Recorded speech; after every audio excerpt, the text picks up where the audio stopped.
Long History's random UK Prime Minister of the Week. Number 7, George Grenville. Taxing Times. Hello everyone and welcome to another episode of Random UK Prime Minister of the Week. This is the place where each week we literally take a Prime Minister at random and then ask a few questions such as what would they like, what did they do in office, and why did they leave office.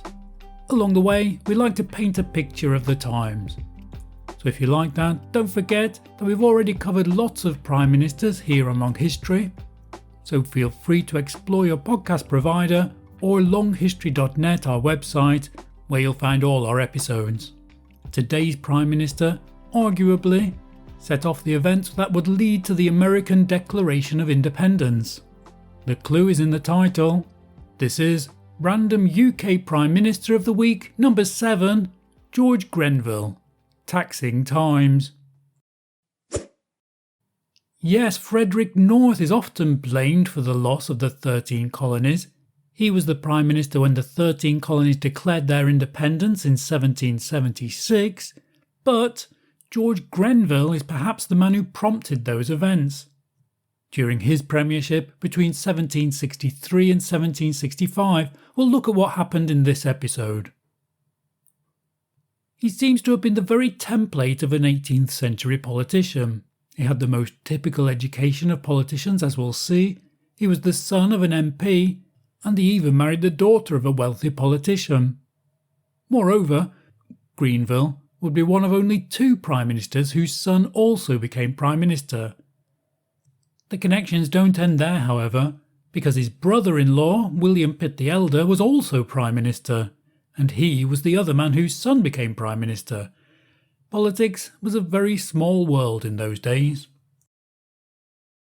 What was George Grenville like? Apparently Grenville's main interest in life was politics, to the exclusion of other leisurely pursuits. In modern terms we might say that he was a political nerd. However, his time as the Prime Minister reveals his limitations. Although he had a passion for the details of politics, he lacked a certain charm, which goes some way to explain the brevity of his time in office. He also seems to have been rather obstinate, pushing too far rather than playing the long game and taking people with him, the people of the 13 colonies being the prime example. What was the historical background? There are many candidates, but the 1860s was perhaps the messiest decade ever in British politics. There were 6 or 7 prime ministers during this decade. A number of factors came together that caused this turbulence. The country had a new king, George III, who was actually the grandson of his predecessor George II. Now George III is famous for being the longest lasting king, as opposed to queen, and he was the one who was said to be mad. The generational leap, however, from grandfather to grandson came with its own instability, with the new king wanting to sweep out the old guard and let a new set of politicians have a go. These included George Grenville's predecessor, John Stuart's the Earl of Bute, who had been the king's tutor and was something of a father figure to him.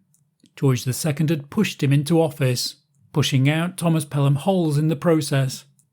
The British Empire was burgeoning at this time, and the politicians in London were grappling with what to do with these territories, in particular how to pay for them and how to protect them.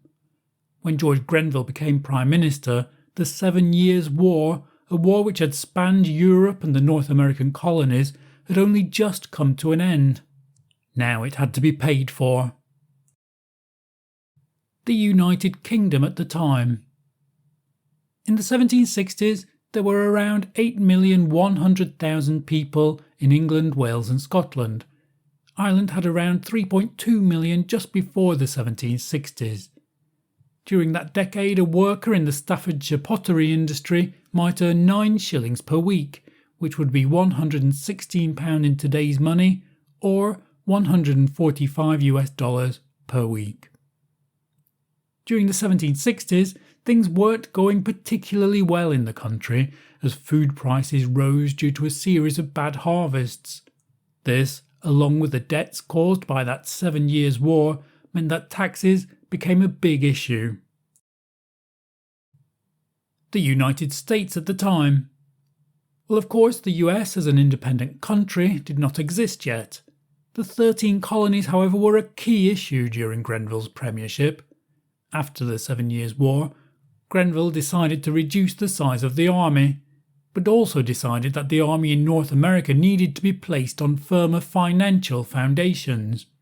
It was decided that the American colonists should contribute to pay for this army. This was partly why Grenville pushed through his controversial Stamp Act. It was a direct attempt by the British to tax the colonies. However, the colonists were not happy with this development. In particular, the phrase "no taxation without representation" came to prominence.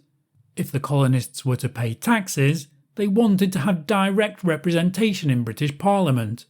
In turn, the British, rather than changing the structure of Parliament to allow such representation, argued that the colonists were represented, albeit indirectly, by MPs who had a wealth of experience with the colonies.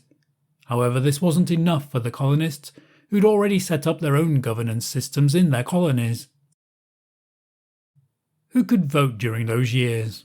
In each episode of Random UK Prime Minister of the Week, we like to take a look at who could vote in the country to trace the development of democracy over the years.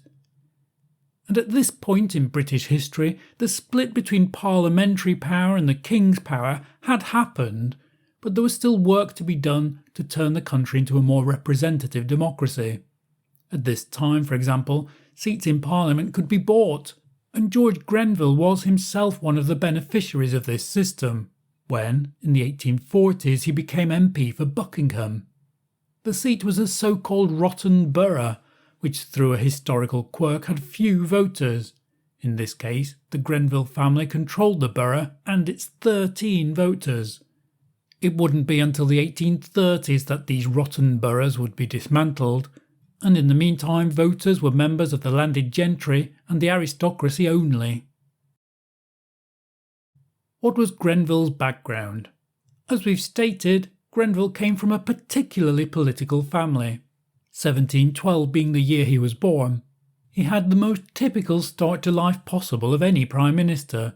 He also had the most typically establishment education possible, attending both Eton, as 20 other Prime Ministers have done, and Oxford University, along with 30 other Prime Ministers at the time of recording. This leads to 14 Prime Ministers in total who had this exact combination of education. After university, Prime Ministers during these years in particular went into law, which is exactly what Grenville did, until he became an MP. In the years up until he became Prime Minister, he served in a number of roles which particularly seemed to relate to the armed forces, particularly including Treasurer of the Navy. When George III came to the throne with an appetite to clear out the old guard, Grenville, it appears, had managed to stay out of the limelight enough to survive in politics at that time. How did Grenville become Prime Minister? Things did not appear to be going well for George Grenville, as John Stuart, the Earl of Bute, George III's favourite, gained the premiership. Grenville appeared to be in something of a political wilderness by 1761, but things quickly changed. It turned out that John Stuart, the Earl of Bute, might have been George III's favourite, but he was not popular elsewhere. He pushed through an end to the 7 Years' War. He was viciously satirised and then criticised because he introduced a tax on cider. He was only in the job for 11 months before he resigned. The King did not want to bring any of the former leaders back into office, and so chose George Grenville to replace John Stuart. What were George Grenville's biggest achievements as Prime Minister? George Grenville appears to have lacked tact, seeming to be one of those politicians who likes to force things through and then worry about the consequences afterwards. Of all the questions we ask in Random UK Prime Minister of the Week, this is sometimes the most difficult to answer. What were his achievements? Well, the 7 Years' War had just ended when Grenville entered office, so he had to deal with the bill for this costly conflict. He vastly reduced the size of the army, an act which was unpopular in itself, because many former soldiers were cast out into the streets. To pay off the debt caused by the war, George Grenville looked to increase taxes, not least when he pushed through this Stamp Act to tax the colonies so that they could pay for themselves, and, in particular, pay for the British army stationed on their land. Perhaps we could say that George Grenville's greatest achievement, therefore, was US independence. He introduced that Stamp Act, which proved very unpopular with the colonists. What led to George Grenville leaving office? His lack of charm worked against him when he made changes he saw as necessary to balance the books, but nevertheless rudely affected people's lives.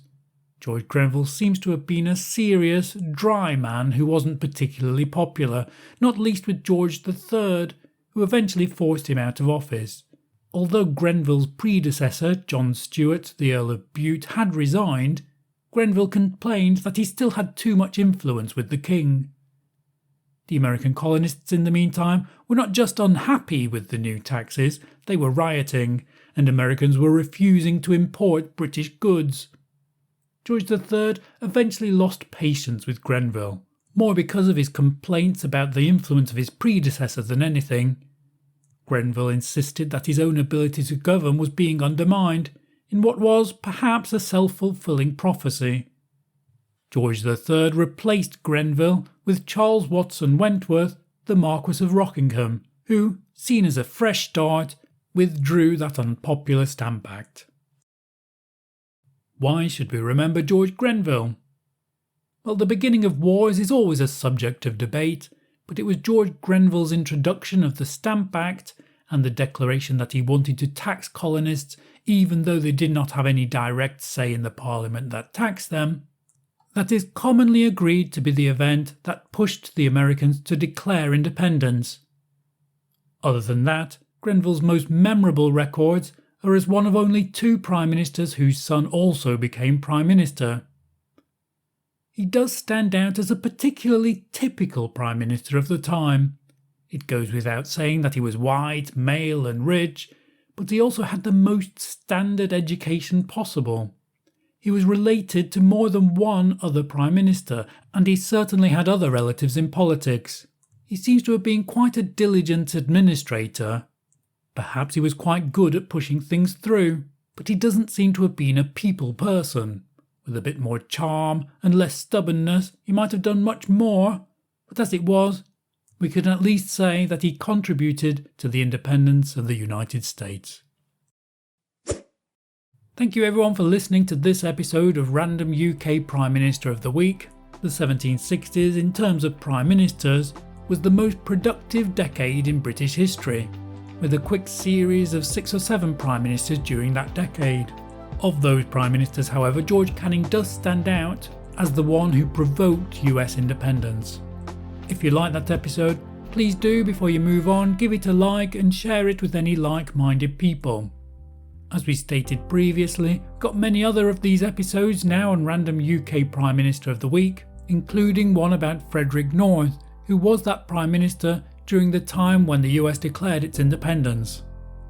Thank you for listening everyone to Random UK Prime Minister of the Week, number 7, George Grenville. Taxing times. Goodbye.